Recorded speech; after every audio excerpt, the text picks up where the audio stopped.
பொருளோடும் எங்களை புறப்பட செய்தாரே. பொன்னோடு பொருளோடும் புறப்பட செய்தாரே. கொஞ்சம் கூட பலவீனம் இல்லாமலே இனியும் பாதுகாத்து நடத்துவாரே. கொஞ்சம் கூட பலவீனம் இல்லாமலே பாதுகாத்து நடத்துவாரே.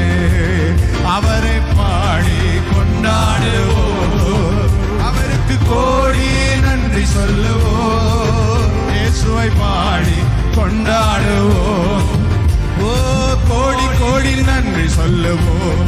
யேசப்பா பாடி கொண்டாடுவோம். ராஜா